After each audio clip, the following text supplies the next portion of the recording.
Hi there, my name is Brad Harness, leader of Reform Ontario, and I'm here today to talk to you about Reform Ontario's Smart Municipalities policy. Municipal government for Ontarians is another key responsibility of our provincial government.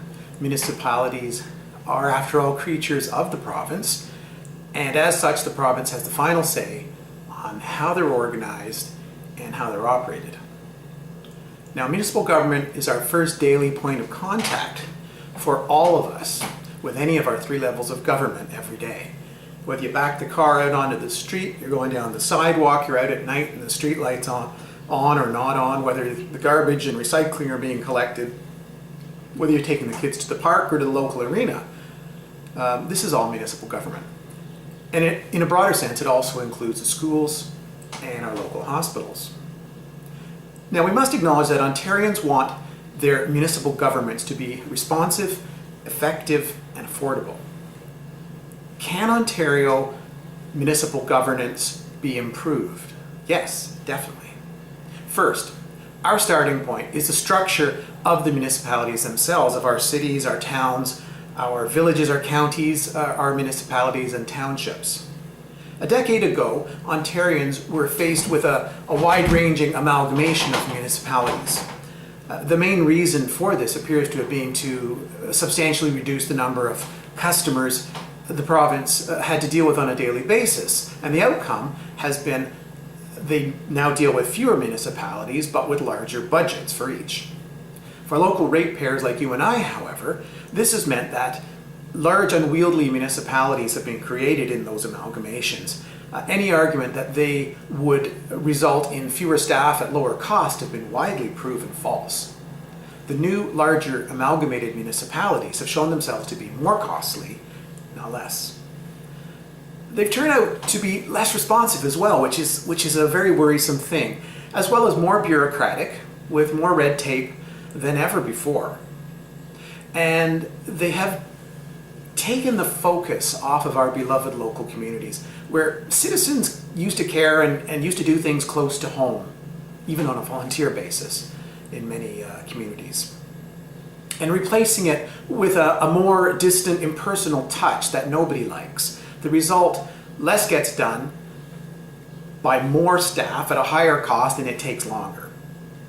There have been citizen groups formed in parts of Ontario requesting a return to their original municipal boundaries. And Reform Ontario says, yes, if these groups can make the case for majority support of a de-amalgamation, and by this we mean through a referendum, a binding referendum with 66% in favor of, plus one vote, in their affected communities, and if they can produce a business plan showing no negative impact financially on those ratepayers, we as government would be obliged to move forward with those de-amalgamation initiatives to deliver better local government to those Ontarians.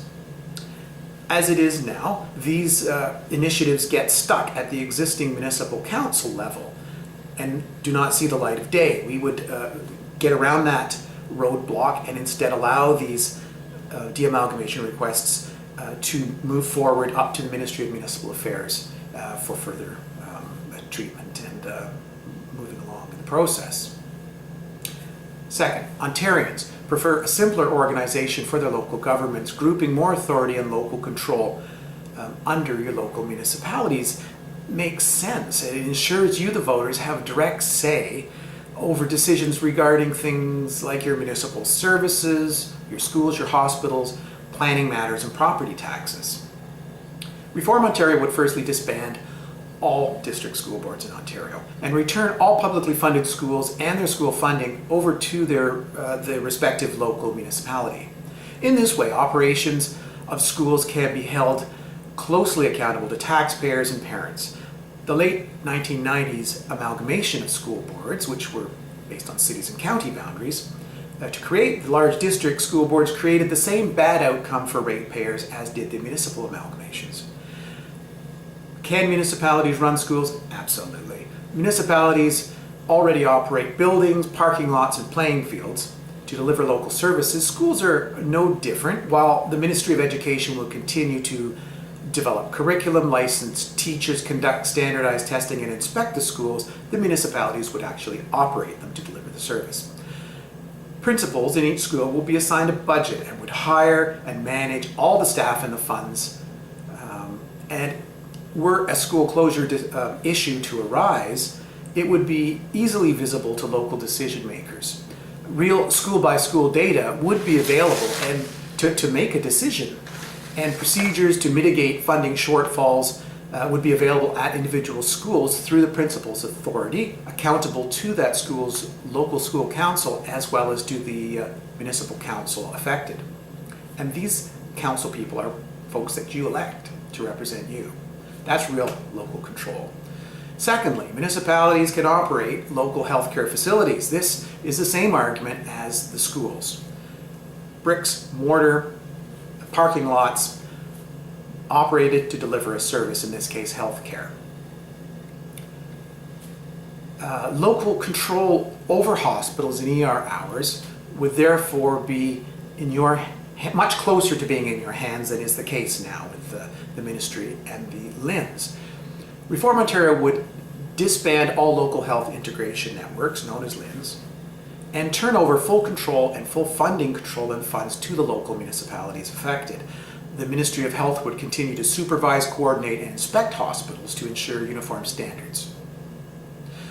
Third, we must address municipal funding issues. To this end, we would expect to immediately initiate an exploration of new funding options for municipalities to ensure sufficient local taxation into the future. It's obviously a medium to long-term project. In the short term, however, Reform Ontario would need to address the local taxation issue based on property assessment, which is a sore spot for Ontarians. Reform Ontario would disband the Municipal Property Assessment Corporation, known as MPAC. This move would be widely supported by property owners all across Ontario. MPAC has proven itself inefficient, costly, and it produces incorrect assessments regularly as it tries to read the tea leaves, as it were, and guess what a property is worth. Let's face it, the only real value of a property is the price someone is willing to pay for it on the day the sale closes. To that end, under Reform Ontario's plan, municipalities who have the most to lose by incorrect property assessment would simply adjust the assessed value on their taxation records on the day a property is sold. So as a sale occurs, the municipality is notified of the sale and the value of the sale, and that is the new assessed value. This would see on average about 10% of properties reassessed annually, with any increases in property values reflected in a new higher property tax obligation for the purchaser, the new owner. This new system is cheap. It's virtually cost nothing. It's accurate, 100% accurate. It's an ongoing process, and there is no artificiality involved whatsoever. Overall, in a nutshell, it's fair to everyone. Finally, planning issues. Reform Ontario would disband the Ontario Municipal Board, the OMB. This agency's role has grown over the years to the point where local governments have really lost their planning authority to the loudest complainant. Local councils are elected, after all, by you and I to make decisions on our behalf about the growth of our municipalities. They ought not to have any higher board, such as the OMB, overturning their planning decisions. Under our Smart Municipalities policy, if a decision is rejected by a local municipal council, the applicants would have the right to make one additional appeal to the same council for reconsideration. But if it's rejected that second time, that's it for that 4-year term. Those applicants can take that issue up, if it were, as it were, come the next municipal election and get involved in the municipal election process. So to summarize, Reform Ontario's Smart Municipalities policy will transform our local governments into real local decision makers who then have no one but themselves to blame for failure. We will give them all the tools they need to grow as vibrant and strong municipalities with constantly improving lifestyles and then they will be fully accountable to voters directly for their decisions. Thank you.